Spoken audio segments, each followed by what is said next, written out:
Mortgage loans, business loans సులభంగా government private banks నుండి ఇప్పించబడును. Kolkata junior doctor అభయ హత్యాచార ఘటనలో సిబిఐ దూకుడు పెంచింది.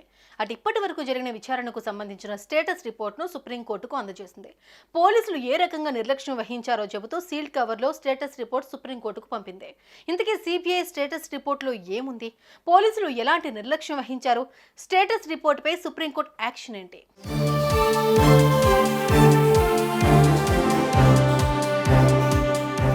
పశ్చిమ బెంగాల్లోని ఆర్జికర్ మెడికల్ కాలేజీలో జూనియర్ డాక్టర్ అత్యంత కిరాతకంగా హత్య చేయబడింది. ఈ విషయంపై దేశవ్యాప్తంగా ఆందోళనలు జరుగుతూ ఉన్నాయి. వైద్యులు రోడ్డెక్కారు. నిందితులను తప్పించే ప్రయత్నం జరుగుతోందని ఆరోపిస్తున్నారు. ఒకరు మాత్రమే కాదు, ఈ ఘటనలో ఇంకొందరు ఉన్నారని, ప్రీ ప్లాన్డ్ గానీ ఇదంతా జరిగిందని అంటున్నారు. అయితే తొలుత అభయ మృతిని ఆత్మహత్యగా చిత్రీకరించాలనుకున్నారు. ఆమె పేరెంట్స్ కూడా ఆత్మహత్య చేసుకుంది అని చెప్పారు. కానీ ఎప్పుడైతే ఆమె పరిస్థితిని తల్లిదండ్రులు చూశారో అప్పుడు ఇది ఒకరు చేసిన పని కాదని చెప్పారు. దీంతో కేసు పోలీసుల నుంచి సిబిఐ చేతికి వెళ్ళింది. విచారణ చేపట్టిన సిబిఐ అధికారులు స్టేటస్ రిపోర్ట్ సుప్రీంకోర్టుకు పంపించారు. కీలక విషయాలను న్యాయస్థానం దృష్టికి తీసుకెళ్లారు.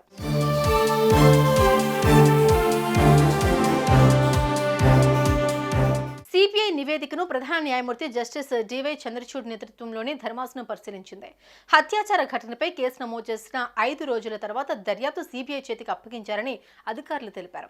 తాము వెళ్లేసరికి క్రైమ్ సీన్ మొత్తాన్ని మార్చేశారని, వారు క్రైమ్ సీన్ లోకి వెళ్లి సమయానికి మొత్తం ఆధారాలు మాయం చేసే ప్రయత్నం జరిగిందని ఆరోపించారు. ఆ కారణంగానే దర్యాప్తు సవాలుగా మారిందని చెప్పారు. అంతేకాదు, ఘటన జరిగిన వెంటనే ఎఫ్ఐఆర్ నమోదు చేయలేదని, మృతురాలి అంత్యక్రియలు పూర్తయిన తర్వాత అర్ధరాత్రి సమయంలో ఎఫ్ఐఆర్ నమోదు చేశారని సిబిఐ తెలిపింది. ముందుగా ఆత్మహత్య అని చెప్పి సైడ్ ట్రాక్ చేద్దామనుకున్నారు. కానీ బాధితురాలి పరిస్థితి చూస్తే అది ఆత్మహత్య అని ఎవరూ అనలేరు. అందుకే పోస్టుమార్టం వీడియోగ్రఫీకి బాధితురాలి కొలీగ్స్, యువ వైద్యులు పట్టుబట్టారని, అప్పుడు పోస్టుమార్టంను వీడియో తీశారని సిబిఐ కోర్టుకు తెలిపింది.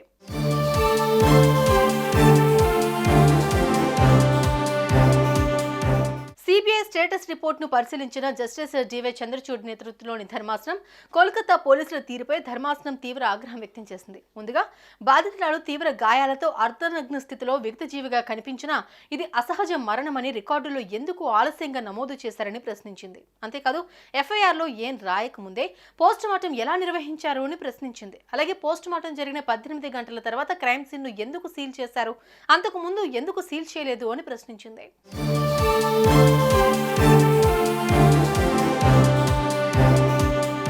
దీనిపై అటు లాయర్లు తడబడ్డారు. పూర్తి వివరణతో మళ్లీ వస్తామని అన్నారు. కానీ ధర్మాసనం వేసిన ప్రశ్నలు ఇప్పుడు దేశ ప్రజలు కోల్కతా పోలీసులకు వేస్తున్నారు.